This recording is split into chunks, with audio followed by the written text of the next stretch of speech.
McCain, who was, like him or not, a pretty tough-minded guy at one point, is basically groveling before people who can't stand him. Yeah. And he's willing to do that.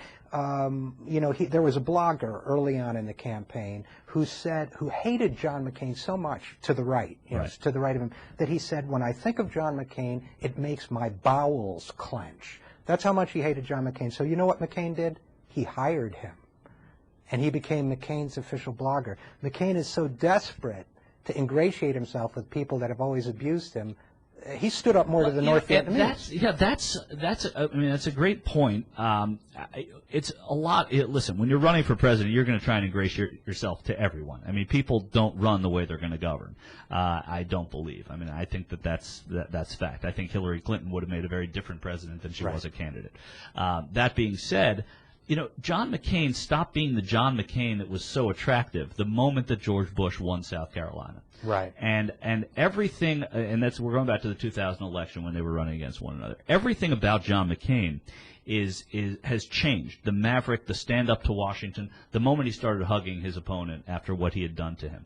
And I don't say that, you know, if you lose, you're not a gracious loser, but the way he lost and the lengths to which he went to embrace this president, that's the taste of John McCain that has left me sour for a long time. You know, his politics I would never agree with, but I always found him to be a good guy. I actually read his books when he was just a senator. Yeah. Mm-hmm. I know his first book, Faith of Our Fathers. And I thought it was a great book, and it was an inspiring story. However, we've lost that John McCain. And this is the John McCain that we're talking about, the person that didn't even appeal to his vice presidential running mate, who said, when you talk about she was talking about Hillary and Barack as well, when you talk about the Republican Party needing appealing candidates, darn right they do. The Democrats, whether you like them or not, there's some dynamic there, and it's something the Republicans, I think, have lacked for some time. She was talking about a group of people that included John McCain at that time. So there is a sense of groveling, there's a sense of playing the politics, and there's a sense that, this is not a maverick, this is an appeaser, and a maverick is not an appeaser. And if you listen, you have to appease people that you're not accustomed to appeasing to win the presidency. Bill Clinton taught us that lesson. Ronald Reagan taught us that lesson. However, this is a situation where what you're being told about John McCain is not what John McCain is.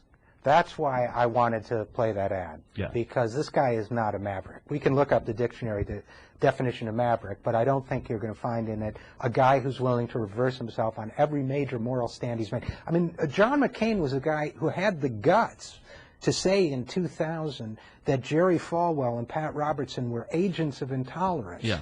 What a refreshing maverick thing to do. Yeah. Now he's crawling on hands and knees to get their vote, and Pastor Hagee and all of these other characters, because he so desperately wants to be president. And while it's sad to see on a personal level him lower himself this way, it's also a very frightening indication of what kind of president he could be. Absolutely. And listen, if you want to, if Joe Lieberman were running as a Democrat and running as the Democratic presidential nominee, and he was calling himself a maverick because he stood up to his party, you can damn well be sure that the Republicans on the other side would say, this is no maverick. This is someone who has voted 95% with Democratic presidents. This is someone who is socially to the left, who is economically to the left, who only supported us on the war, and that was it. They wouldn't be far off. And I think we have to listen to that sort of comparison, because that's what's going on right now. John McCain is not a maverick. John McCain has voted with this president 90% of the time. And as R.J. said earlier in the show, that's what we keep having to tell our friends and neighbors. That's what we keep have to be putting into the dialogue every single day. 90%, over 90% of the time with George Bush. And I'm delighted that you mentioned Joe Lieberman, because the reports were very clear that McCain wanted Lieberman as his running mate. The old maverick McCain would have said, this is the guy I want, I'm taking him. But Rove and the radical right said, we don't want him. We want a radical right-winger, somebody who disagrees with you. James Dobson, these extreme people were saying that. Right. Yeah. So, and he gave in. Yeah.